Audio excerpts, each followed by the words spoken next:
गुरुवर्य घुलेबाबाच्या मुखात तर ते वाक्य कायम असायचं, साधकाने साधूच्या लक्षणाचा विचार का करायचा असतो.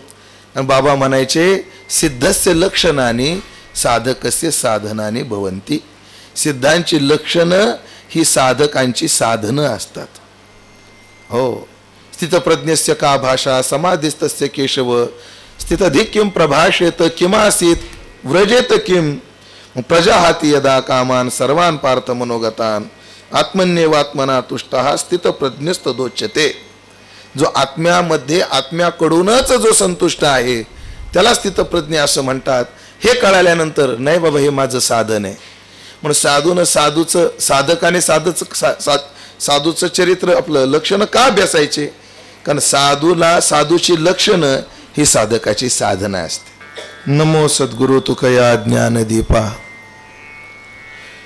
नमो सद्गुरु सच्चिदानंद रूपा, नमो सद्गुरु भक्त कल्याण मूर्ती, नमो सद्गुरु भास्करा पूर्ण कीर्ती. पावन पंढरी क्षेत्रामध्ये पंढरीनाथाच्या या पावन नगरीमध्ये उपस्थित सर्व भाविक सज्जन वैष्णव गुणीजन महाराज मंडळी यांच्या सहवासात पुण्यसलीला चंद्रभागा मातेच्या पावन साक्षीने गुरुवर्य तात्यांच्या संपन्न होत असणारा हा 1 महिन्याचा भक्ती उत्सव आणि या भक्ती उत्सवामध्ये 3 ग्रंथांचं पारायण. पहिल्या 7 दिवसामध्ये ग्रंथराज ज्ञानेश्वरी पारायण, त्यानंतरच्या 13 दिवसामध्ये एकनाथी भागवताचं पारायण, तिसऱ्या टप्प्यामध्ये जगद्गुरु तुकोबारायची वेदवाणी गाथ्याचं पारायण. त्याचप्रमाणे महाराष्ट्रातील दिग्गज कीर्तनकार मंडळींची कीर्तनं आणि ज्ञान सत्रामध्ये ज्ञानेश्वरी पारायणाच्या काळामध्ये पसायदानावर चिंतन, भागवताच्या पारायण काळामध्ये भागवतातील रास पंचाध्यायी यावर प्रवचन आणि गाथ्याचं पारायण आज चालू झालं म्हणून आजपासून तुकाराम महाराज चरित्र कथेवर प्रवचन. आदरणीय काकांच्या मुखातून आपण पसायदानाचं श्रवण सुंदर केलं. त्यानंतर चंद्रशेखर महाराज देगलूरकर गुरुदेवाच्या मुखातून अत्यंत गोड विषय आणि अत्यंत गोड शैलीत भाषेत चिंतनाने आपण संपन्न केला. खरं तर काकानंतर आणि चंद्रशेखर महाराजानंतर मी बोलावं अशी माझी योग्यता नाही आहे. खरं तर मी हिम्मतच करायला नाही पाहिजे. मी त्या दिवशी बोललोय, शेखर महाराज ज्या व्यासपीठावर बोलून गेले त्यानंतर मी बोलायला बसणं हे धाडसच मी करायला नाही पाहिजे. पण तुम्ही म्हणाल तरी का केलं, तर मी त्या दिवशी जी ओवी वापरली तीच ओवी वापरतो. येथ एकच यासे आधारू तेने मी बोलतसे सधरू. नाहीतर बोलण्याचं धैर्य माझ्याकडे नाहीये, पण तेने मी बोलतसे सधरू म्हणजे धैर्य धरून बोलतोय. त्याचं कारण सानुकूळ श्री गुरु ज्ञानदेव म्हणे. केवळ गुरुवर्य तात्याची आज्ञा म्हणून.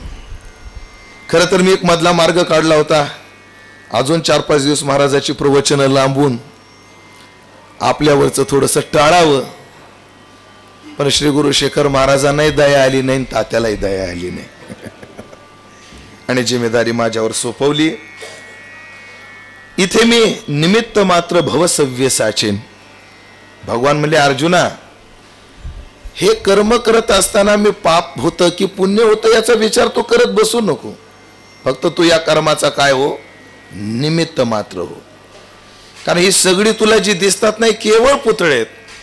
विश्वरूपाच्या दर्शनामध्ये यांना मी ग्रास केला याचं दर्शन तुला मी घडवलंय. हे नुसते पुतळे आहेत. तू फक्त निमित्त मात्र भवसव्य साचेन. तू फक्त निमित्त मात्र हो आणि युद्ध कर. देवाचा गीतेतला अजून एक विचार आहे, युद्धाय कृत निश्चय. मला युद्ध करायचं या निश्चयाने युद्धाला बिलग. हो, दुसरं सांगितलं निमित्त मात्र भवसव्य साचिन. आणि अजून तिसरं एक सांगितलं माम नुस्मर युद्धच. फक्त मला विसरू नको, माझं स्मरण ठेव. आणि युद्धच मी गोरवरे तात्यांचं येताना दर्शन घेऊन आलोय. ते तसं बोललेले नाहीत, पण मी हेच ठरवलंय. म्हणलं तात्या आता तुम्ही ही जिम्मेदारी दिली, जशी पेलवता येईल तसा पेलवण्याचा मी प्रयत्न करील. तात्याला काय अडचण आहे, चांगलंच होणार आहे असं ते बोलले. त्या वाक्याचा मी अर्थ हाच करतोय, निमित्त मात्र भवसव्य साचिन आणि माम नुस्मर युद्धच. पण गुरुवर्य तात्याच्या सहवासामध्ये त्यांच्या मुखातून जे आम्हाला तुकाराम महाराज कळाले, जेवढे आम्हाला अभ्यासता आले, त्याचाच एक केविलवाना प्रयत्न मी करेन. प्रयत्नाला मी किती खरा ठरेल हे मला सांगता यायचं नाही, पण प्रयत्न करत असताना मी प्रामाणिक प्रयत्न करेन.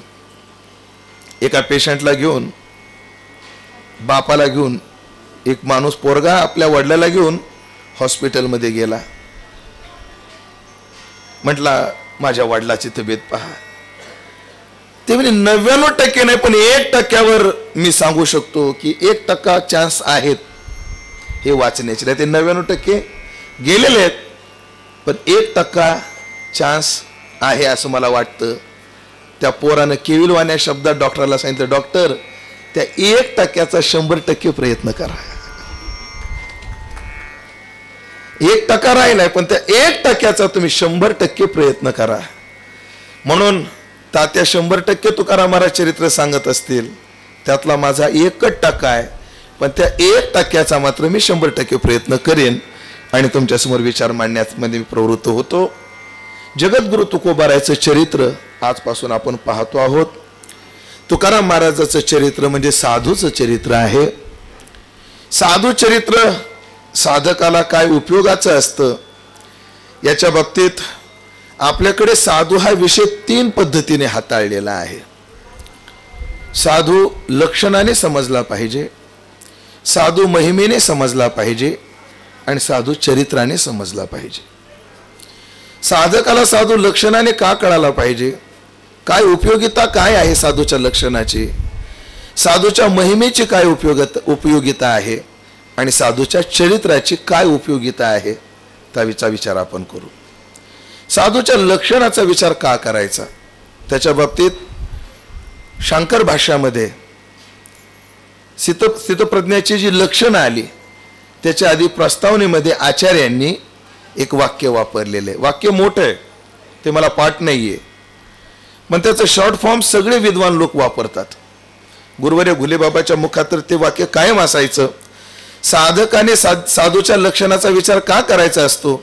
आणि बाबा म्हणायचे सिद्धस्य लक्षणाने साधकस्य साधनाने भवंती. सिद्धांची लक्षणं ही साधकांची साधनं असतात.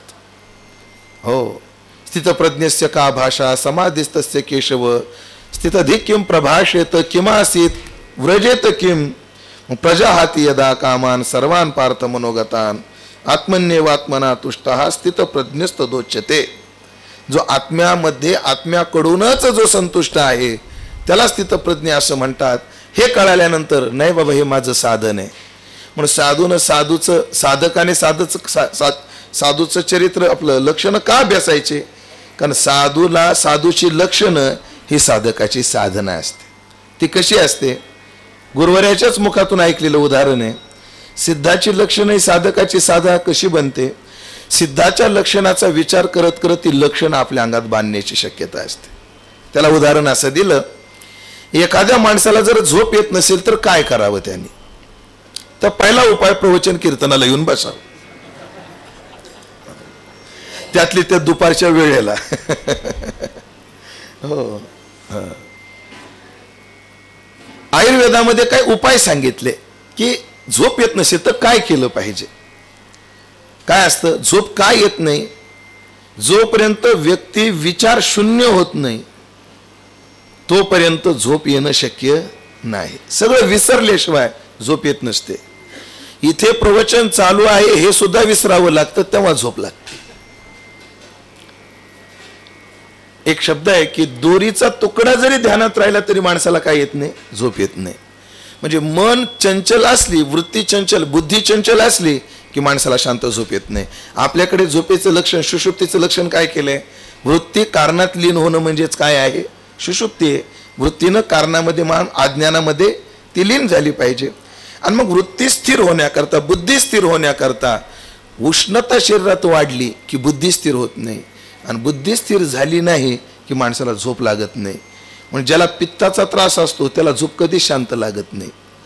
सगळे लोक म्हणतात झोपलेला होता तो, आणि त्याला विचारतो झोपच लागत नाही म्हणतो. दिसणाऱ्याला वाटतं तो झोपलेला आहे, पण तो झोपलेला नसतो. का? कारण मन अस्थिर असल्यामुळे त्याचा मनाचा व्यापार चालूच असतो.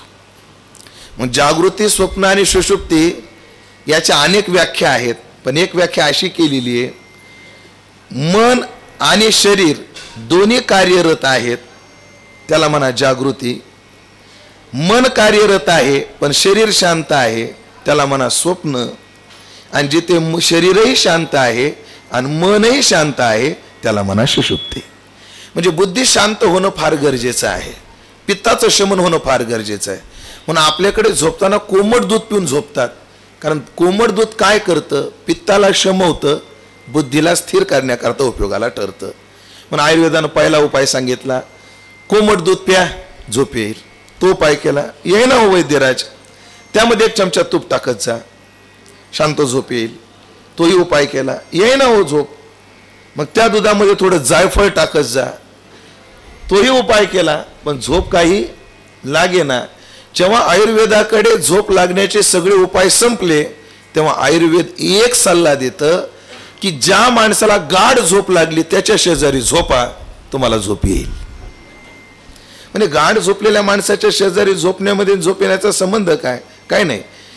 जेव्हा माणूस गाढ झोपतो त्याच्या शेजारी झोपायचं आणि त्याच्याकडे बघत राहायचं, म्हणे माणसाला झोप लागते.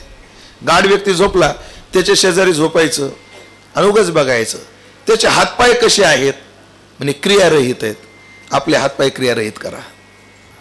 त्याचे डोळे कसे आहेत? झाकलेले आहेत. तुमचे डोळे झाका. त्याचं मन कसं आहे? विचार शून्य आहे. तुमचं मन विचार शून्य करा. म्हणून गाढ झोपलेल्या व्यक्तीच्या एक एक लक्षणाचा विचार जर न झोप येणाऱ्या व्यक्तीनं केला तर त्याला गाढ झोप लागते. तद्वत साधकानं साधूच्या एक एक लक्षणाचा विचार केला तर त्या साधकाच्या ठिकाणी साधुत्व येतं. म्हणून साधकाने लक्षणाचा विचार करावा. साधू लक्षणाने समजून घ्या, साधू महिमेने समजून घ्या. आलिंगन घडे मोक्ष सायुजता जोडे, ऐसा संताचा महिमा. फिरविले देऊळ जगा माझी ख्याती, नामदेवा हाती दूध प्याला, नवे हा सामान्य महिमा संतांचा. साधूचा महिमा ऐकायचा. का बरं महिमा ऐकायचा? त्याचंही कारण आहे. कारण आपल्याकडे ज्ञानाची साधनं, मला वाटतं 4थ्या अध्यायात तद्विधी प्रणिपातेनं 4थ्या अध्यायामध्ये 2 वेळा आली. तद्विधी प्रणिपातेनं परिप्रश्नेनं सेवया, हाही श्लोक आपल्याला ज्ञानाचं साधन सांगणारा आहे. आणि त्याच अध्यायात शेवटी अर्ध्या श्लोकात पुन्हा एकदा श्रद्धावान लभते ज्ञानम तत्पर संयतेंद्रिय. हो, इथं 3 पद आहेत. अर्धा श्लोक पाहिजे आपल्याला सध्या. 2दा ज्ञानाची साधनं आली. मग ती का आली? मग एक बहिरंग साधन आहे, एक अंतरंग साधन आहे. ही एक संगती आपल्याकडे काही विद्वानांनी लावली, पण त्यामध्ये एका विद्वानाने लावलेली संगती मला फार आवडली. ती संगती आपल्याला आता उपयोगाची आहे म्हणून मी वापरतोय. साधूचा महिमा काय कायचा? तर साधूविषयी श्रद्धा वाढण्याकरता. हे डोक्यात ठेवा आधी. कारण महिमा ऐकल्याशिवाय श्रद्धा निर्माण होत नाही. पण तात्या सांगत असतात, एखाद्या प्रवचन झाल्यानंतर एखाद्या प्रवचनकाराचं लोक दर्शन घेतील अथवा न घेतील हे स्वतंत्र आहे. पण एखाद्याने जर पुकारलं, जाहीर केलं, आजचे जे महाराज आहेत त्यांच्या पायात फार मोठी ताकद आहे, आजचे की प्रवचनकार उमेश बुवाच्या पायाला जर हात लावला तर आयुष्यात गुडघे दुखत नाहीत, असं जर कोणी जाहीर केलं तर लोक पाया पडायचं सोडा, काका तोडून न्यायला बसले. का बरं? श्रद्धा वाढली. महिमा कळाला की काय वाढते? श्रद्धा वाढते. आणि परमार्थामध्ये श्रद्धा फार महत्वाची. तद्विधी, ते जाणण्याकरता तीन सांगितले, प्रणिपातेनं, सेवया आणि परिप्रश्नेनं. गीतेमध्ये क्रम असा आहे, तात्या सांगत असतात, तद्विधी प्रणिपातेनं परिप्रश्नेनं सेवया. गुरुवर येतात त्या 2 श्लोक असे सांगतात, पत्रम पुष्पम फलम तोयम हा एक, आणि तद्विधी प्रणिपातेनं परिप्रश्नेनं सेवया हा एक श्लोक. ज्ञानोबारायांनी अन्वय बदललेला आहे पदाचं चिंतन करताना. तिथं पत्रम पुष्पम फलम तोयम, ज्ञानोबारांनी क्रम लावलाय, फलम पुष्पम पत्रम तोयम, क्रम असा आहे वरच्यापासून खालच्याकडे. आणि या श्लोकामध्ये क्रम कसा आहे, एका ओवीतच करू ना आपण. गीता म्हणते तद्विधी प्रणिपातेनं शरण जा, परिप्रश्नेनं प्रश्न करा, आणि सेवया सेवा करा. ज्ञानोबरा क्रम कसा लावतात पहा, तनो मनो जीवे चरणाशी लागावे प्रणिपातेनं, अगर्वता करावे दास्य सकळ सेवया, मग अपेक्षिता आपुले तेही सांगतील पुसले परिप्रश्नेनं. क्रम बदलला. पण पहिल्या श्लोकात 3 शब्द घ्या, प्रणिपात करा, सेवा करा आणि प्रश्न विचारा. आता पुढच्या श्लोकात ते 3 पद आहेत, श्रद्धावान ज्ञानम लभते, तत्परा ज्ञानम लभते, आणि संयतेंद्रिय हा ज्ञानम लभते. जो श्रद्धावान आहे, तत्पर आहे आणि संयतेंद्रिय आहे त्याला ज्ञान प्राप्त होतं. आता काय करा, या पहिल्या साधनात श्लोकातले 3 साधनं आणि पुढच्या श्लोकातली 3 साधनं याच्या जोड्या लावा. कशा जोड्या लावायच्या, एका विद्वानानं लावल्या ह्या जोड्या. प्रणिपातेनं शरण जा, पण कसं जा, श्रद्धेनं. सेवा करा, पण कशी, तत्परतेनं. प्रश्न विचारा, पण कसा, संयतेंद्रियनं, मर्यादेनं. म्हणजे एक साधन आहे तर एक त्याचं गमक आहे. साधूला प्रश्न विचारायचा, पण संयतेंद्रिय मर्यादेनं विचारायचा. गुरुवर येतात एक उदाहरण सांगत असतात, रंगनाथ गुरुजी परभणीकर एकदा प्रवचनात बोलले, मुक्त काय कसाही वागेल, मुक्त कसाही वागू शकतो. तात्या त्यांना पूज्य मानायचे असे मानेभाऊ होते. त्याने ते प्रवचन ऐकलं रंगनाथ गुरुजींचं, आणि मानेभाऊंना प्रश्न पडला, मुक्त कसाही वागेल. त्यांना शंका निर्माण झाली, पण गुरुजीला कसं विचारायचं. ते परभणीकर गुरुजीकडे गेले आणि गुरुजीला प्रश्न विचारायची पद्धत ऐका बरं. मानेभाऊ म्हटले, गुरुजी तुमच्या प्रवचनात मला ऐकण्यात कदाचित माझं चुकलं असावं, माझ्या कानावर असं आलं की मुक्त कसाही वागेल, मुक्त कसाही वागेल. महाराज गुरुजी, वक्ता असा पाहिजे की त्याला आपल्या बोलण्यावर विश्वास पाहिजे. गुरुजी म्हटले, तुम्ही चुकीचं नाही ऐकलं, मी तसंच बोललोय.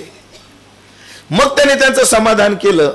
तो विषय गोड आहे, पण मला पाहिजे ते हे की मोठ्या माणसाला प्रश्न विचारायचा. अरे बुवा महाराज, तुम्ही ते प्रवचनात कसं काय म्हणले होतं, काय त्याचं कसं काय, ते काय कसं काय, ते जुळवायचं कसं ते असं नाही, संयतेंद्रिय होऊन. नाहीतर एकदा मला नागपूरला जायचं होतं, घाटकोपरचं कीर्तन, नागपूरला जायचं. संध्याकाळी 10:15ची ट्रेन, ती दादरवरून पकडायची. घाटकोपरचे लोक म्हणले, महाराज तुम्ही 9:45 कीर्तन सोडा, तुम्हाला स्टेशनला सोडू, 10 मिनिटात तुम्हाला दादरला जाता येईल. प्लॅटफॉर्म बदलला की तुमची रेल्वे उभी राहील, तुम्ही जाऊ शकता. ठीक आहे. पण कीर्तनाला उभा राहिलो आणि बोलत बोलत धसाळ गेलो. ते 9:45 सोडण्याऐवजी 10ला सोडलं. 15च मिनिटं राहिले. लोक मला घड्याळ दाखवायचे, पण मोह आवरेना बोलण्याचा. आणि मग कसं तरी 10ला सोडलं. तुम्ही काय मारा, तुम्हाला 9:45 म्हटलं होतं, चला बसा लवकर गाडीत. मला गाडी भेटली पाहिजे हे टेन्शन नव्हतं. ह्याची गाडी चुकली, त्याला रात्रभर कुठं ठेवायचं हा प्रश्न त्याला होता. कारण महाराज मुंबईत आजही एकदा मला कुलाब्याचा फोन आला होता. कुलाबा, त्या लोकांनी मला फोन केला, महाराज तुमची तारीख मला पाहिजे, आम्हाला पाहिजे. मला देऊ ना. पण महाराज एक आठ आहे. काय तुम्ही तारीख द्या, पण मुक्कामाची व्यवस्था मी करू शकत नाही. असं कसा तरी पळापळ केली. दादर स्टेशनला आम्ही पोहोचलो. दैव चांगलं, रेल्वे 10 मिनिटं लेट झाली. पण असं फक्त प्रवचनातच होतं, हीच अडचण आहे. रेल्वे 10 मिनिटं लेट. मला S1 मध्ये माझा रिझर्वेशन होतं, आणि S1 मी मोबाईलवर पाहिलं की इंजन पासून पहिला डबा गुगलवर पाहिलं होतं, पळत पळत गेलो, निघालो आणि S4 लागला, S3 लागला, S2 लागला, आता आपलीच बोगी येणार असं वाटलं. जाऊन पाहिलं तर पुढे इंजिनच आलं. तिथं विचारलं का S1 बोगी, ती म्हणे आज पाठी मागं लावली. आणि मग पुन्हा पळत पळत पाठी मागं. बरं पळत पळत आणि त्यात मी एक तर पळत पळत आणि त्यात पुन्हा मी धमचाक झाली. 5-7 बोग्या गेल्या. लगे गाडीचा सायरन झाला. धावपळ माझी, पळापळ. महाराज पळा पळा पळा. तो का म्हणे धावे मग आव घे बरवे. मी जीवाचं रान करून पळत होतो. तेवढ्यात एक श्रोता, ओ महाराज, उमेश महाराज का तुम्ही? म्हणलं हो. तुमचं कीर्तन आम्ही ऐकलं आता काढको. हो मिस महाराज एक प्रश्न होता. म्हणलं आता गडबडे नंतर. नाही महाराज थोडासा प्रश्न आहे. म्हणे काय प्रश्न आहे? म्हणे मन कसं शांत होईल. त्याला मला बावळ्या, मला आधी शांत होऊ दे मग बघू पुढचं काय. मला त्याचा प्रश्न चांगला आहे, प्रश्न चांगला आहे. आणि त्याने कीर्तनकाराला विचारणं गैर नाही. मन शांतीचा प्रश्न तुम्ही कीर्तनकार प्रवचनकाराला विचारायचा नाही तर व्यापाऱ्याला विचारायचा का? कदाचित म्हणू मी सोडून द्या, पण कीर्तनकार या अवच्छेदकानं त्यांनी व्यक्ती योग्य निवडला पण वेळ योग्य वेळली नाही. प्रश्न तत्परतेनं संयतेंद्रिय, एक मर्यादा आहे त्याच्या, कोणत्या वेळी कोणत्या काळी कसा. म्हणून परिप्रश्नेनं पण संयतेंद्रिय आपण जोडावं लागेल. सेवा करायची पण तत्परतेनं. सेवा कशी पाहिजे? तत्परतेनं. महाराज गुरुची सेवा काय तत्परतेनं करायची असते. आचार्य पास्तीवरच्या ओव्या तर आम्हाला आदर्शभूतच आहेत, पण आम्ही असे गुरुसेवक पाहिले ते गुरुसेवक सांगतो. विठ्ठल महाराज घुलेच्या बाबतीत असं सांगतात. विठ्ठल बाबा घुले नामदेव मंदिरामध्ये शांताराम गुरुजीची सेवा करायला बाबा होते. चातुर्मास मध्ये शांताराम गुरुजी राहायचे. तर गुरुजी उठायच्या आधी जर आपण उठलो नाही तर गुरुची सेवा आपल्याला घडणार नाही. गुरुजी उठल्यानंतर आपण उठणं हा सेवकाचा उपमर्द आहे, उपमर्द आहे. गुरुवर्य विठ्ठल बोधे बाबा यांची एक आठवण सांगतो. बोधे बाबा आम्ही जेव्हा आळंदीला पहिल्यांदा गेलो, आधी बाबाकडे चातुर्मास राहिलो आणि मग कार्तिकीच्या दिंडीत तात्यापासून जे तात्याच्या काशीला लागलो तर या क्षणापर्यंत हा गोचिड तिथंच आहे. तर बाबांनी आम्हाला एक सांगितलं होतं. काय ही माणसं नुसतं सांगत नव्हती, जगली हो, जगली. बाबाची वाक्य मला जशा तशी आठवतात बरं महाराज. बाबा म्हणले, उमेश बुवा, ज्ञानोबारायचे मालक ज्ञानोबाराय ना आपण ज्ञानोबारायचे सेवक आहेत. मग सेवकाचं कर्तव्य असतं, मालक उठायच्या आधी उठायचं असतं, मालक झोपल्यावर झोपायचं असतं. म्हणून आपण साधकांनी ज्ञानोबाराच्या काकड्याला जावं आणि शेजारती करून घरी यावं. बाबाची भाषा तत्परता सेवेतली. मी घुले बाबा सांगत होतो. सेव्य जे आपले आहेत, सेवक ज्यांचे आपण सेवक आहोत, गुरुजी आधी उठले आणि मला जर उठायला उशीर झाला तर सेवा अंतरेल. महाराज विठ्ठल बाबा घुले कसे झोपायचे? शांताराम गुरुजी ज्या खाटेवर झोपायचे ते उठल्याबरोबर त्यांचा पाय जिथं पडल तिथं विठ्ठल बाबा घुले झोपायचे. गुरुजी उठले, त्यांची लात मला लागेल आणि मला जागेल आणि मी सेवेला तत्पर होईल. याला म्हणतात तत्परतेनं सेवा. नाही तर काय काय लय चालू चेली. एक आश्रम होता, झोपड्यामध्ये गुरुचेली राहत होते. त्यांच्याकडे गाय होती पण आश्रम दुबळा होता, गायला निवारा नव्हता. पाऊस येत होता काकाजी, पाऊस येत होता. गुरुजी म्हटले, अरे शिष्या, ए बाळो, ठेव का बाळू नाव शिष्याचं 2 मिनिटासाठी. बाळू, अरे ती गाय बांधलेली आहे, तिला निवारा नाही, ती पावसात भिजते, बाहेर जा आणि तिला सोड. ती तिच्या पद्धतीने कुठंतरी जायला निवाऱ्याला उभी राहील. ओढ बरं. शिष्य मला, गुरुजी, एक बद्ध जीव दुसऱ्या बद्ध जीवाला काय मोकळा करणार आहे? अहो, बांधलेल्याला मोकळं करणं याच्यासाठी साधूचा अवतार असतो. बांधिली सोडीत, बुडाली काढीत. महाराज ते काम तुम्हीच करा म्हटले. बघता काय गुरुला उठावं लागलं? काय बघता माझ्याकडे तुम्ही? सेवा तत्परतेनं पाहिजे आणि शरणागती श्रद्धेनं पाहिजे, तेव्हा ज्ञान प्राप्त होतं मंडळी. आणि मग साधू विषयी गुरु विषयी श्रद्धा निर्माण होईल कधी? वस्तूचा महिमा कळाला की आपली श्रद्धा वाढते. म्हणून श्रद्धा वाढण्याकरता साधू महिमेनं अभ्यासला पाहिजे. आणि चरित्रानं का, साधकाला साधना करता लागणारं पावित्र्य साधूच्या चरित्रानं मिळतं. पवित्र होईन चरित्र उच्चारे. साधकाला लागणारी परमात्म्याची अनुकंपा साधू चरित्राने मिळते. तेही प्राणा पुरवते, आवडते निरुते, जे भक्त चरित्राते प्रशंसिते. साधूचं चरित्र अनेक अंगानं उपयोगी आहे. मी उद्या किंवा परवा ती प्रस्तावना करेल. गोस्वामीजींनी साधू चरित्राच्या बाबतीत असं म्हटलंय, साधू चरित शुभ चरित कपासू, निरस बिसद गुणमय फल जासू.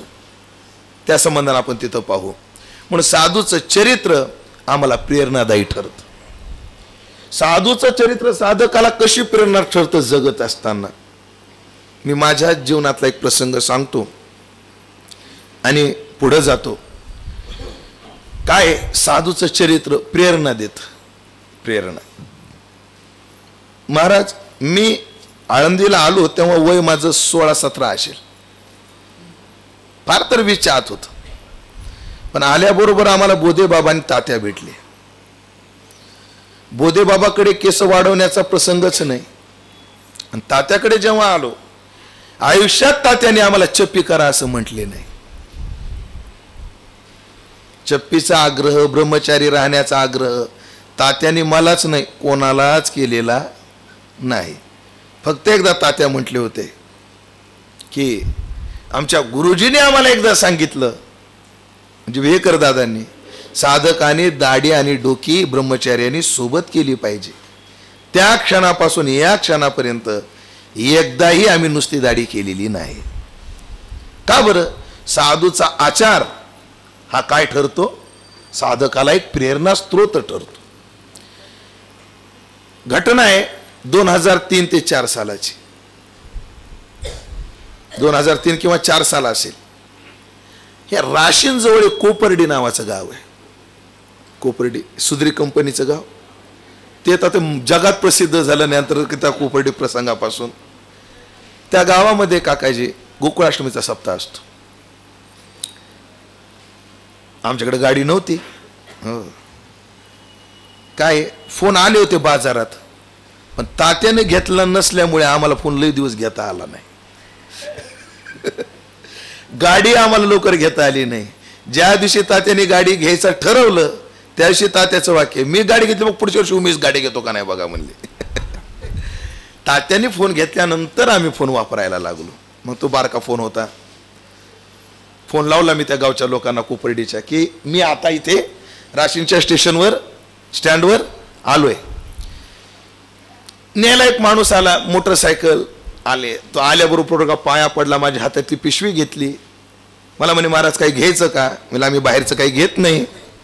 नेमकाच पाण्याच्या बाटल्या कुठंतरी कधीतरी मिळायला सुरुवात झाली होती. त्याने पाण्याची बाटली आणली, ते पाणी पिलं. महाराज निघायचं का? म्हणजे महाराज आणायला गेल्यानंतर कसं वागायचं असतं तेही समजून घ्या या निमित्तानं. हा, निघायचं का? म्हणलं हो निघू. मग गाडीवर आम्ही बसलो, पण त्या पोरानं खाल्लं पान. तो पोरगा गाडी चालवायचा आणि तोंडात थुंकी जमा झाली की गाडीची स्पीड कमी करायचा, वाकायचा आणि थुंकायचा. त्यात काय व्हायचं, त्या पानाचे काही शिंतोडे माझ्या धोत्रावर पडायचे. मला चिड यायचे, माझ्या धोत्रावर शिंतोडे. 1 वेळा झालं, 2 वेळा झालं. म्हणजे तिसऱ्यांदा जर हात थांबला त्याला बोलायचंच. आणि गाडी निघाली. परत त्याने थुंकण्याकरता गाडीचं स्पीड कमी केलं आणि मी ठरवलं आता ह्याला बोलायचं.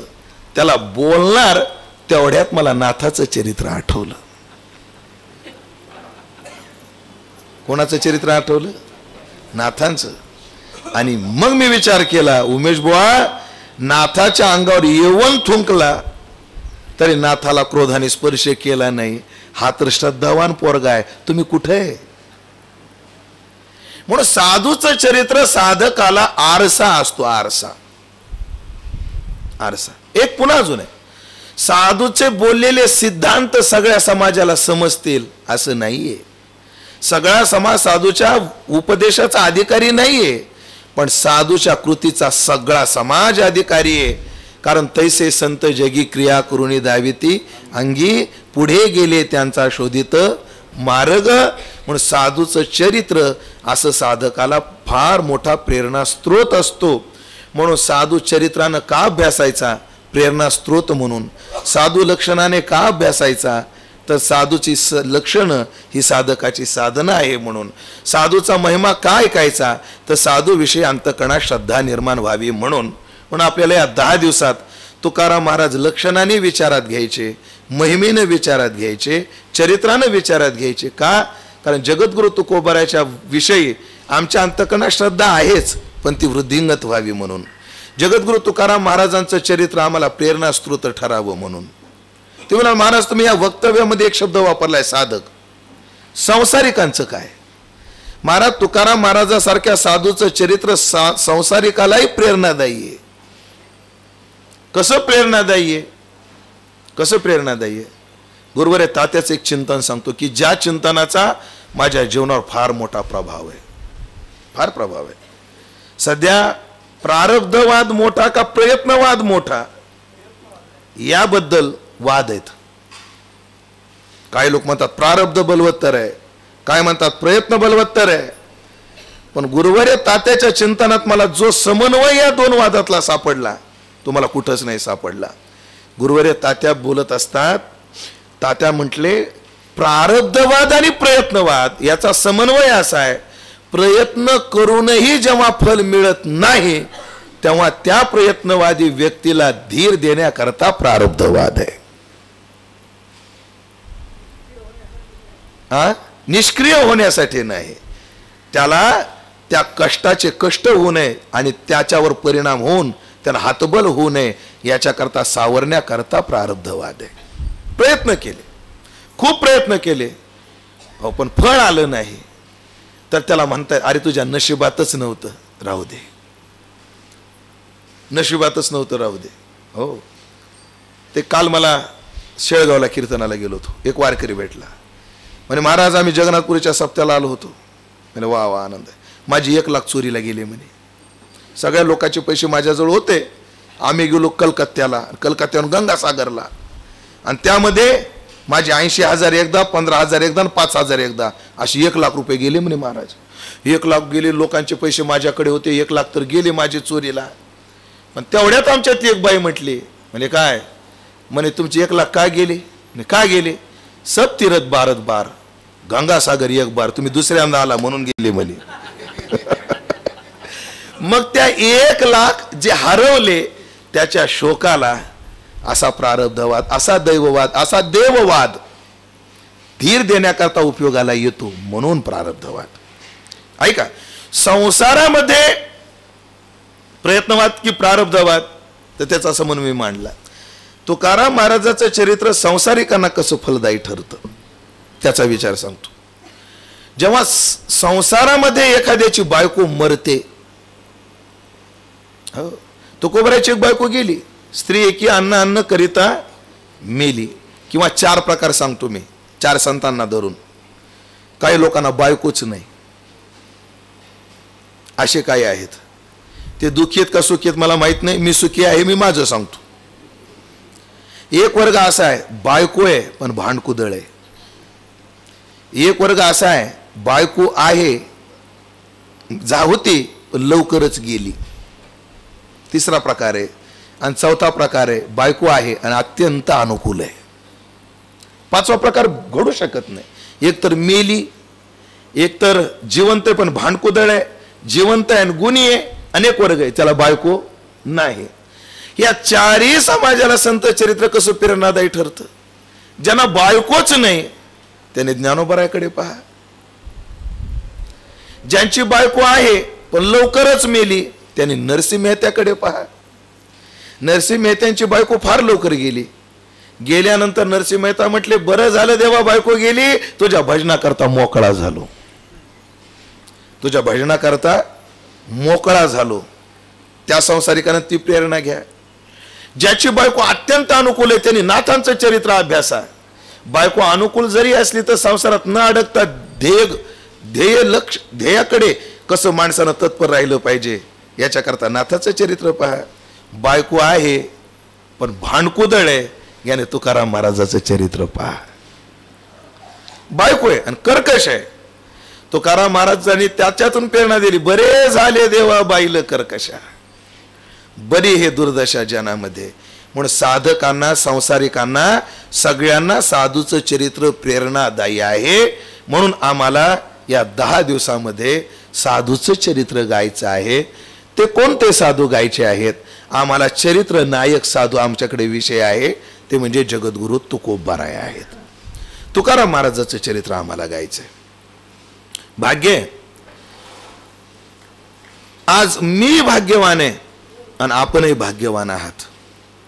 मी सांगतोय म्हणून तुम्ही भाग्यवान आहेत असं नाही.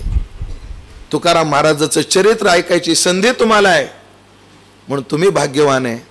आणि तुमच्या समोर सांगण्याकरता निमित्त मात्र मला बनण्याचं, माध्यम बनण्याचं भाग्य प्राप्त झालं म्हणून मी भाग्यवान आहे. आपण दोघं भाग्यवान आहे. म्हणून राहिलेल्या 10 दिवसामध्ये मी तुकाराम महाराजांचं चरित्र सांगण्याचा प्रयत्न करील. तुकाराम महाराजाच्या चरित्राचा आमच्या आम्ही किती प्रभावित झालो आणि आम्ही त्याचा काय जीवनात उपयोग करून घेतला हा नंतरचा विषय राहील. पण तुम्हाला एक सांगेन, हे चरित्र आपण सगळ्यांनी हृदयाला बांधून ठेवा. कारण हे चरित्र आपल्याला सगळ्यांना, मी बोललो ना, साधकांना, सिद्धांना, सगळ्यांना फार मोठा प्रेरणा स्रोत राहिले. ध्यानात ठेवा. कसा म्हणजे महाराज तुम्हालाच नाही ठरला तर आम्हाला काय ठरेल? आम्हाला ठरला न ठरला हा स्वसंवेद्य विषय, पण तुम्हाला नक्की ठरेल. कसा ठरेल? याला स्वामी राजेश्वरानंदजीने एक उदाहरण लय गोड दिले, ते सांगतो. एक माणूस कुर्डुवाडीच्या स्टेशनवर उभा आहे, त्याला दिल्लीला जायचंय. तो तिकीट मास्टरकडे गेलाय. कुठे जायचंय? दिल्लीला. द्या तिकीट. यानं त्याला 1000ची 500च्या 2 नोटा दिल्या आणि त्या तिकीट मास्तराने त्याला एवढा एवढा कागद दिला. काय दिला? एवढा एवढा कागद. काय राव, मी तुम्हाला 1000 रुपये दिले आणि तुम्ही नुसता मला कागद दिला? अरे कागद पाहू नका, त्याच्यावरचं पाहते तिकीट आहे दिल्लीला जाण्याचं. म्हणजे ह्या कागदावर मी दिल्लीला जाईल? म्हणे हो नक्की जाल तुम्ही. योग्य ट्रेनमध्ये बसा, हे तिकीट तुम्हाला नक्की कुठे नेईल? दिल्लीला नेईल. तो म्हटला का हो तिकीट मास्तर, ह्या कागदावर तुम्ही दिल्लीला गेलेले आहात का?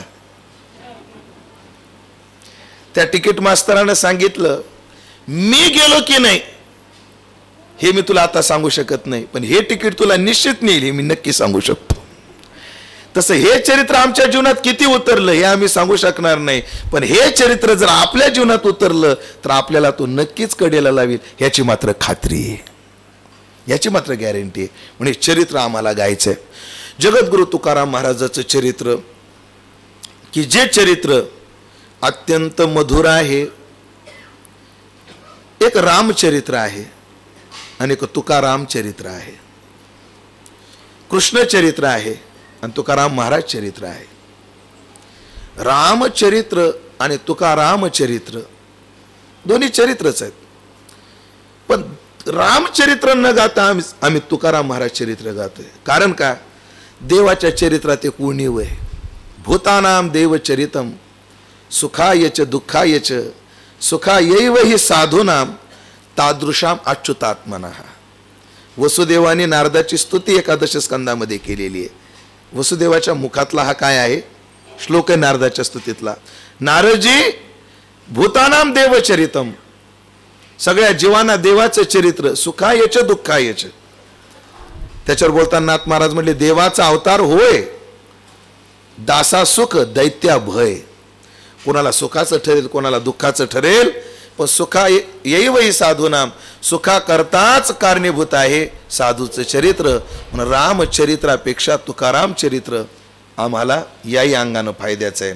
अजून एक अंग आहे रामचरित्र, कृष्णचरित्र. रामचरित्र त्रेतायुगात झाले, ते काळी हुळती आयुष्याची वृद्धी त्या काळात झाले. कृष्णचरित्र तशाच अंगानं द्वापारात झाले. पण तुकाराम महाराजाचं चरित्र हे कलियुगातलं चरित्र आहे, पण ते आम्हाला जवळचं आहे. तुकाराम महाराजाचं चरित्र कलियुगातलं आहे. तुकाराम महाराजाचं चरित्र तुमच्या आमच्यातलं आहे. तुकाराम महाराज जन्माला येताना कनकाई कुमर म्हणून जन्माला आलेले आहेत. मग चैतन्य भूषणापर्यंत त्यांचं चरित्र आहे. बोलोबा पुत्र आहेत, कनकाई कुमार आहेत, जिजाई रमण आहेत, नारायण जनक आहेत. नारायण जनक आहेत, कनकाई कुमार आहेत, जिजाई रमण आहेत, बोलोबा पुत्र आहेत. इथून सुरुवात झालेलं चरित्र पाषांड दूषण हा त्यांचा स्वभाव बाणा असेल तर चैतन्य भूषण इथपर्यंत त्यांचं चरित्र आहे. मग जिजाई रमणापासून तर चैतन्य भूषणापर्यंत, बोलोबा पुत्रापासून चैतन्य भूषणापर्यंत ही शून्यातून सिद्धाचा केलेला प्रवास असं चरित्र तुकाराम महाराजाचं चरित्र आहे. म्हणून ते आम्हाला प्रेरणादायी आहे, आम्हाला ते गरजेचं आहे, ते चरित्र आम्हाला गायचं आहे. पण जगद्गुरु तुकाराम महाराजाचं चरित्र हे खरं तर तुमचं आमचं चरित्र जन्मापासून चालू होतं. मला वाटतं देवाचं चरित्र मायबापाच्या लग्नापासून चालू होतं, तर तुकाराम महाराजाचं चरित्र 4 युगाच्या आधीपासून चालू होतं. सामान्य नाही हे चरित्र, फार व्यापक आणि फार मोठं चरित्र आहे. खरं तर एवढ्या मोठ्या चरित्राचा आवाका माझ्या वय, माझी बुद्धी, माझा अभ्यास याच्या आवाक्याच्या बाहेर आहे. शिवाजीराव भोसलेंचं एक वाक्य लय गोड आहे. शिवाजीराव भोसलेंचं एक वाक्य आहे, शिवाजीराव भोसले म्हणायचे, त्यांचं एक वाक्य असं आहे, हिमालयाची उंची तेच पाहू शकतात जे स्वतः हिमालय एवढे उंच असतात.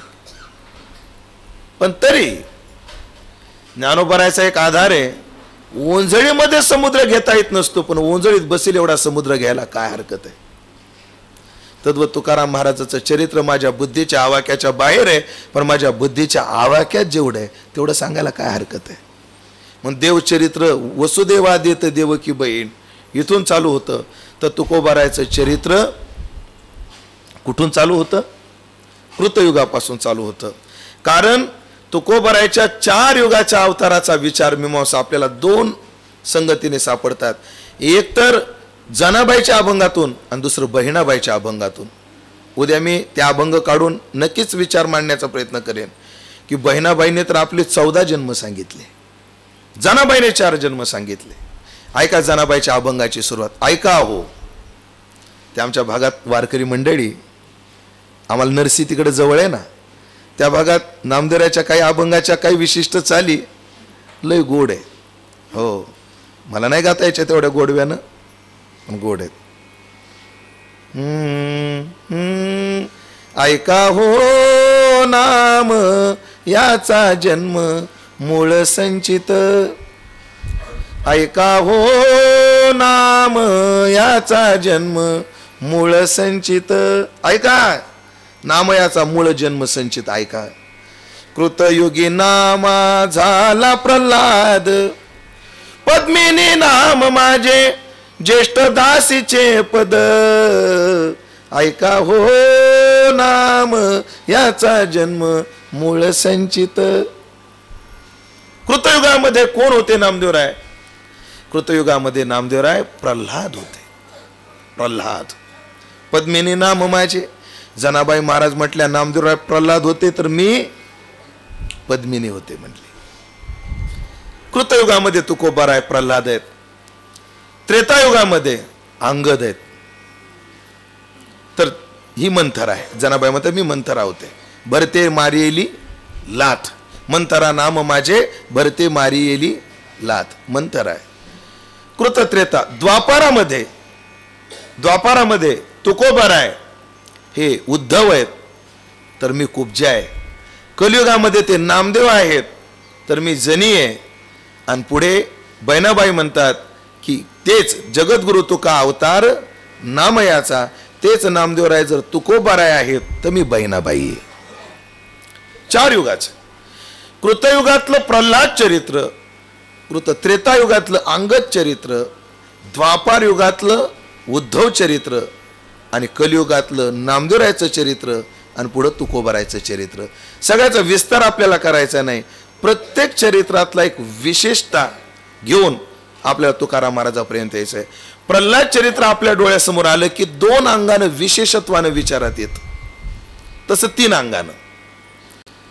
आसुर कुलात जन्माला येऊन सुद्धा संस्कारानं कसं आसुर भावाला दाबता येतं ह्याचा आदर्श प्रल्हादजी आहेत. कोणत्याही संकटामध्ये नाव सोडायचं नसतं. ह्या निष्ठेचा आदर्श प्रल्हादजी आहेत. ह्या निष्ठेचा आदर्श कोण आहेत? प्रल्हादजी आहेत. तर पुढे आहे का, देव प्रसन्न झाल्यानंतर साधूची सेवा कशी निरपेक्ष असते याचाही आदर्श प्रल्हादजी आहेत. निष्ठा, निरपेक्षता आणि आपल्या जन्म संस्कारावर दैवी गुणाने मात, हे प्रल्हाद चरित्र आहे. अंगद चरित्र काय? पशु योनीत जन्म आहे, मरकट योनीमध्ये जन्म आहे, पण मरकट योनीमध्ये जन्म घेऊन सुद्धा देवाच्या अग्रगणी भक्तामध्ये जाता येतं. यात्रा आदर्श नक्कीच आहे. अंगदाच्या बाबतीत अजून एक सांगितलं जातं, अंगद सेवेची तत्परता अंगदाकडे आहे. चला प्रल्हादजीकडे, आपलं उद्धवजीकडे. उद्धवजी काय आहेत? भगवंताचे सखा आहेत, देवाचे अंतरंग सखा उद्धवजी आहेत. महाराजांनी त्याशी थोडक्यामध्ये सांगितलं की त्याही अंगाने उद्धवजीचे वैशिष्ट्य काय? 17व्या अध्यायाच्या समारोपामध्ये अर्जुनाच्या बाबतीत संजयाच्या तोंडात एक ओवी आहे. मला वाटतं ती ओवी उद्धवा करता वापरली तरी काही हरकत नाही. संजया करता काय, संजय यांनी काय ओवी वापरली अर्जुना करता? म्हणून हा व्यास सहोदरू संजयो म्हणे. ऐकलं का राजे? अर्जुन आहे ना, मला व्यासांचा सहोदर वाटतोय म्हणले. म्हणून हा व्यास सहोदरू संजयो म्हणे. म्हणे का बरं? व्यासांची कृपा मला ज्ञान झालं, दुसरे उपकार मला या अर्जुनाचे वाटतात म्हणे. का? त्याच्या मागच्या ओव्या 2 पहा, लय गोड आहेत. हा हे न पुसता आहे गोठी, तरी का देव सोडती गाठी. मग कैसेनी आम्हा भेटी परमार्थेसी, होतो अज्ञानाची अंधारा. ओसंतीत जन्म ओहरा, तो आत्मप्रकाश मंदिरा आतू आणले. एवढा तुम्हा आम्हा थोर, केला येणे उपकार. म्हणून हा व्यास सहोदर संजयो म्हणे. म्हणे अर्जुनाने जर प्रश्न विचारलाच नसता, तात्या बोलत असतात हा आणि हे, यानं प्रश्न विचारला ना हा विचारला, कोणता? हा हे, अथकेन प्रयुक्तोयम पापम चरति पुरुष कैर्लिंग स्त्रीन गुणान्यतान. हा प्रश्न. हो, एवं सतत युक्ताये भक्तास्त्वं पर्युपासते, हे चापेक्षरम अव्यक्तम तेषां के योग वित्तमा स्थितप्रज्ञस्य का भाषा. हा प्रश्न जर अर्जुनाने विचारला नसता तर देवाने परमार्थाचं गाठोडं सोडलं असतं का? नाही. आणि देवानं जर परमार्थाचं गाठोडं सोडलंच नसतं तर तुमच्या आमच्या परमार्थ आला असता का? नसता आला. हा उपकार जसा अर्जुनाचा जगावर आहे तसा उद्धवाचा उपकार जगावर आहे.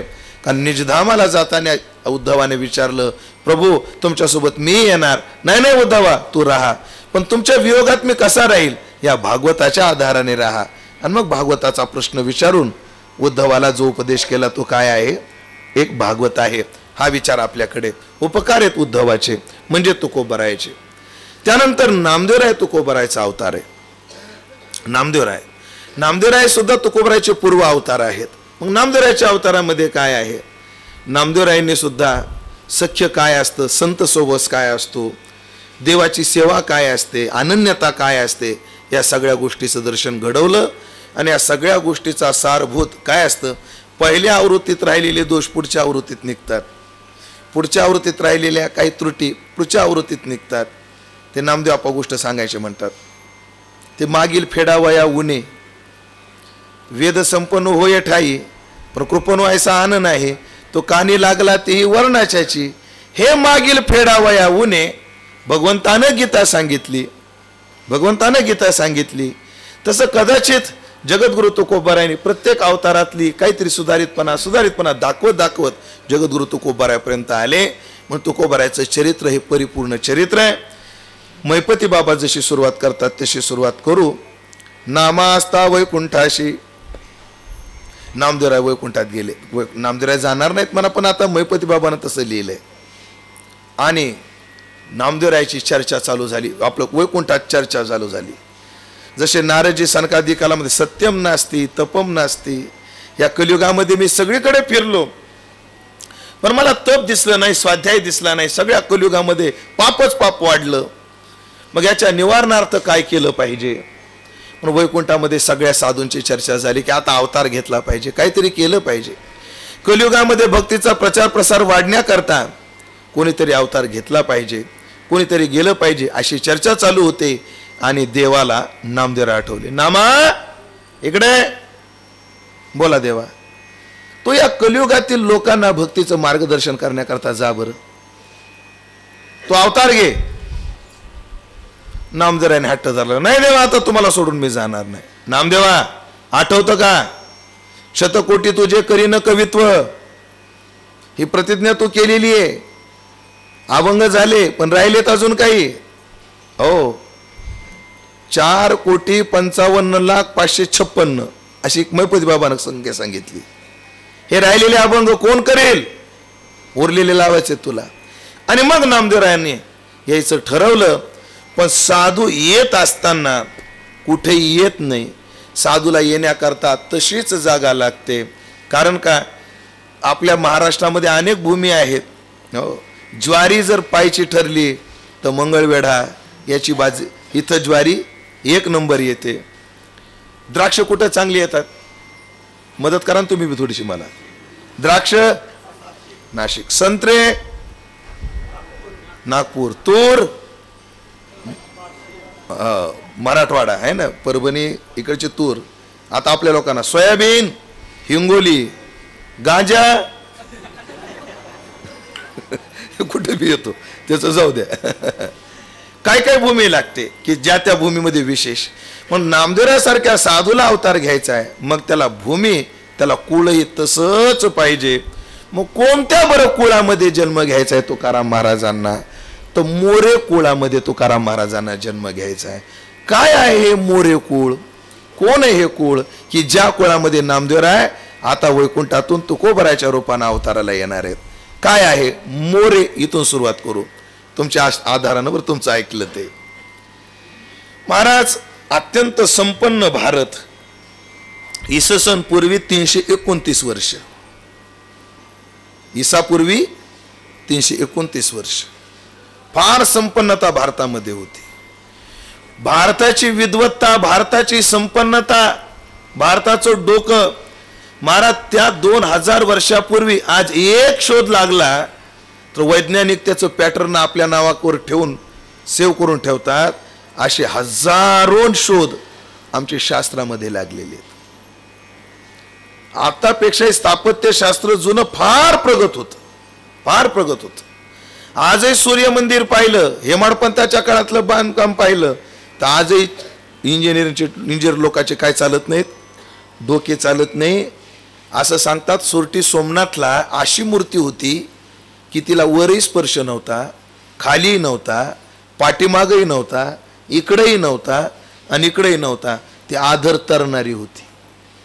गजनीने ती फोडून नेली, तिचा वाटोळ केला असं इतिहासात सांगितलं जातं. ती आधर चलत होती. काय मॅग्नेट म्हणजे लोहचुंबक, लोहचुंबकाचं असं व्यवस्थापन केलं होतं त्या स्थापत्य तज्ज्ञांनी की ती मूर्तीभर तिचा अभिषेक चालू असायचा. बाजीराव महाराज जवळेकरांनी जेव्हा गीता मंदिर करायचं ठरवलं तेव्हा त्यांची संकल्पना होती तशी मूर्ती आपल्याला बसवायची. पण जेव्हा तज्ज्ञांना त्यांनी बोलवलं, त्यांनी आवाढव्य खर्च तर सांगितला. खर्चाचं काय लोकांकडून लोकवर्गणीतून करता येईल, पण ते इंजिनियर म्हटले आमचा प्रयत्न राहील. यश येईल की नाही सांगता येत नाही, सांगता नाही यायचं. म्हणून एवढी विद्वत्ता होती. म्हणून ईसापूर्वी 300 ते 400 वर्षापूर्वी तक्षशिला नावाचं विद्यापीठ होतं. त्या विद्यापीठाच्या बाबतीत काही गोष्ट सांगतात. हॉस्टेल ही संकल्पना जगाला भारतानं दिली. पण तक्षशिला या विद्यापीठामध्ये त्या काळामध्ये जगातले राजकुमार निवासी राहून शिकत होते. 130 विषय शिकवणारे 500 शिक्षकांचा संच त्यांच्याकडे होता. 130 विषय आणि शिक्षक किती 500. आणि जगातले 10 ते 15 हजार राजकुमार, मोठे मोठे लोक, विद्यार्थी तिथे शिकून तयार होऊन जायचे. एवढं संपन्न ज्ञानाच्या बाबतीत विद्यापीठ भारताकडे होतं. ते कोणतं? तक्षशिला. नजर लागली महाराज सिकंदराची. त्यानं इकडून काही व्यापारी हिमालयाच्या पलीकडे जात होते आणि हिमालयाच्या पलीकडे सुद्धा फार सुंदर देश आहे हे सिकंदराला वाटलं आणि त्याने हिमालय ओलांडून मला वाटतं अफगाणिस्तानाकडून काही इकडून काही असा प्रवेश केला. त्या अफगाणमध्ये पूर्व राज्य करत होता आणि बिहारच्या दरम्यान नंद राज्याचं साम्राज्य होतं आणि तो सिकंदर येत होता. सिकंदर येणं म्हणजे आपल्या आर्य संस्कृतीला घातक आहे, ह्याला परतवला पाहिजे असं एका ब्राह्मणाला फक्त वाटू लागलं. जो ब्राह्मण त्याचं नाव चनकाच्या पोटी जन्माला आलेला, त्याचं नाव विष्णू, पण चनकाचा पोरगा असल्यामुळे त्याला चाणक्य म्हणून लोक ओळखायचे. त्या चाणक्याला वाटलं की सर्व राज्य जर एका जागी आले तर आपण सिकंदराला परत पाठवू शकू. सिकंदर जेव्हा थकून गेला तेव्हा सिकंदराचा उत्तराधिकारी सेलुकस यानं सुद्धा या देशावर आक्रमण मिलेंच्या नाही म्हणता यायचं त्यांना, पोर्तुगीज होता वाटतं, हां ग्रीक विचारसरणी याचा संक्रमण होईल, आपल्या संस्कृतीचा घात होईल. त्या काळामध्ये सर्व राज्यांचं संघटन करायचं ठरवलं, पण संघटनाची भिक्षा पाहिजे तसा त्यांना यश आलं नाही. गुरुवर्य तात्याने खूप वेळा महाराज लोकांचं संघटन करायचं ठरवलं, पण प्रत्येक वेळा शब्द वापरू समाधान लाभलं नाही. महाराज तात्याने एक वाक्य वापरलं होतं डाऊच्या प्रकरणाच्या वेळेला की या देशातला शेतकरी वारकरी जर एका जागी आला तर जग बदलून टाकायची ताकद आहे. पण पुढचं वाक्य तात्या बोलले, जीव गेलं तरी ही जात एका जागी येणार नाही, तेवढंच खरं आहे.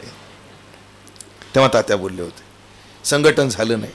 उलट नंदाने अपमान करून चाणक्याला काढून दिलं. लवकर धावतो, चाणक्याला काढून दिलं. चाणक्याने नंदकुळाचा नाश करेल तेव्हा शेंडीला गाठ मारील अशी प्रतिज्ञा घेऊन निघाला आणि तो द्वेषापोटी नाही, पण आपल्या संस्कृतीवर जो आघात होतोय, स्वैराचार राज्याचा चाललाय, याच्याकरता उद्विग्न झालेला संन्यासी तो ब्राह्मण एखादा मला कोणी असा मिळतो का हे पाहत होता. आणि सहज एक गुरख्याचं पोरग गाई चारत होतं, गुरख्याचं नव्हतं ते, त्याच्याबद्दल जन्माच्या बद्दल वाद आहेत इतिहासात वाद आहे. मी तिथे गेल्यावर ते जे एक दोन वाद आहेत ते सांगेन. एक पोरगा गुरखी सगळी पोरं एका जागी खेळत होती आणि राजा म्हणून मिरवत होता आणि तो म्हणायचा माझ्या राज्यात कोणी मांडलिक नाही, कोणाचा भाग नाही, कोणाला इनाम नाही, सगळं एक संघ माझं राज्य आहे.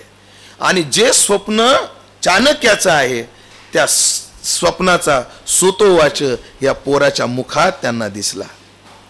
त्या पोराला जवळ बोललो, तुझं नाव काय? त्या पोरानं नाव सांगितलं, माझं नाव चंद्रगुप्त आहे. कोण आहेस तू? तुझ्या आईचं नाव काय? आणि माझ्या आईचं नाव मुरा आहे. तुझे वडील कोण आहेत?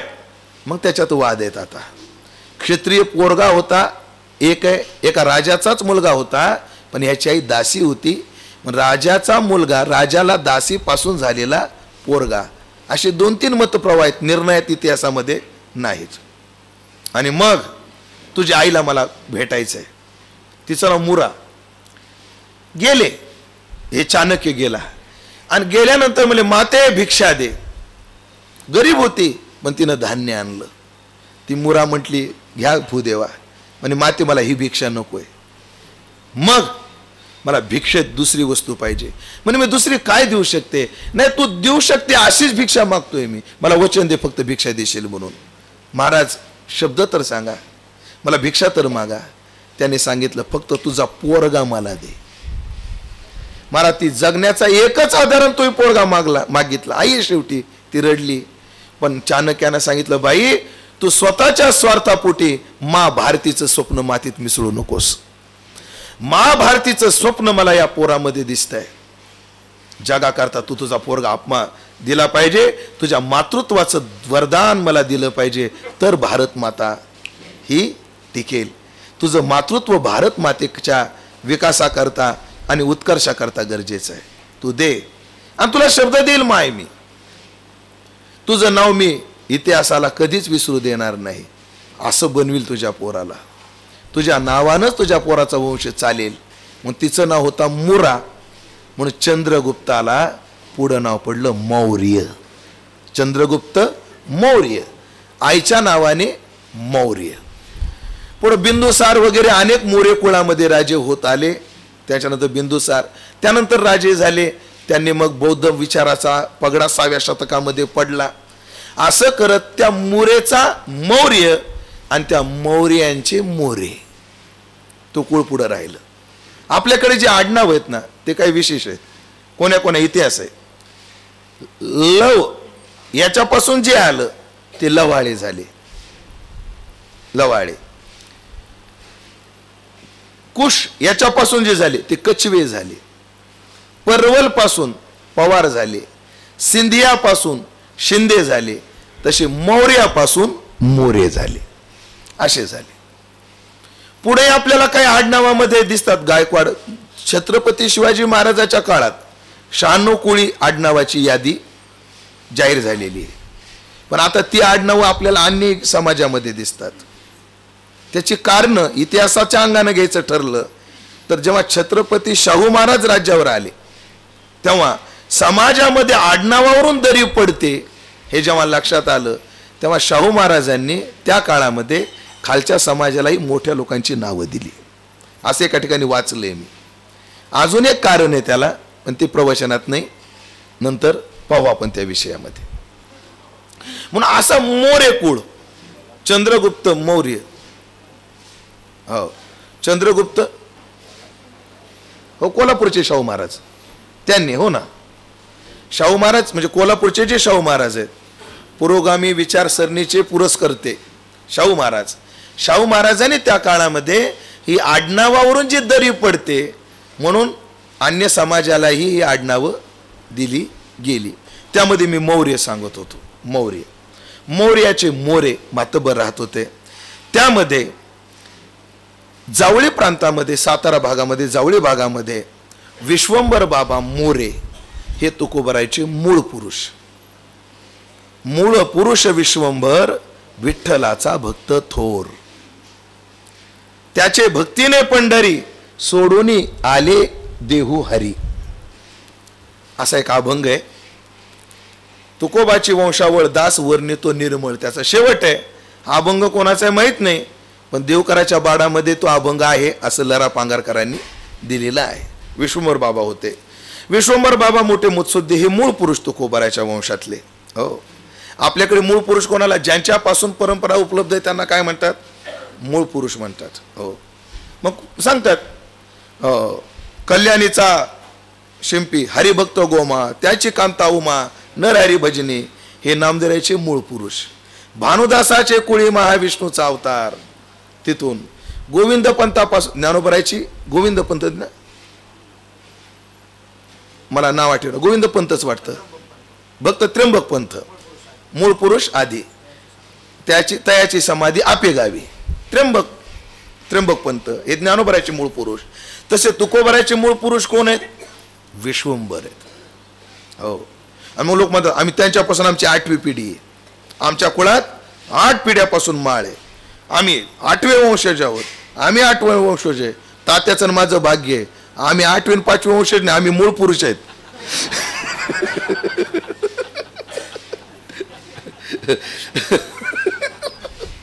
माझं बोलणं कोणाकोणाच्या लक्षात आलं कोणाच ठाऊक. तात्या आपण वंशज नाही, आपण काय आहोत, मूळ पुरुष आहे. आमच्या 7 पिढीतले पहिले माळकरी आम्ही. म्हणून कोणी आम्ही 8वे वंशज 7वे वंशज, आम्ही मूळ पुरुष आहेत बघा या परंपरेचे. असो, तात्पर्य ऐका. विश्वंभर बाबा हे मूळ पुरुष तुकोबारायचे. अंदाजे तुकोबारायचं शक, विश्वंभर बाबाचं शक कोणतं असावं याच्याबद्दल विचार जर केला तर एक पिढी 30 वर्षाची धरली, एक पिढी 30 वर्षाची धरली तर तुकोबारायापासून 30 वर्ष जर मागं सरत आपण गेलो तर त्याचं गणित आहे. तुकोबाराय 1530 तुकोबाराय, तर बोलोबा येतील 1500 वर्ष, 15वे शतक म्हणजे 1500. बोलोबाचे वडील कानया, त्याच्यातून 30 वर्ष त्यांचं येईल 1470. शंकरबुवा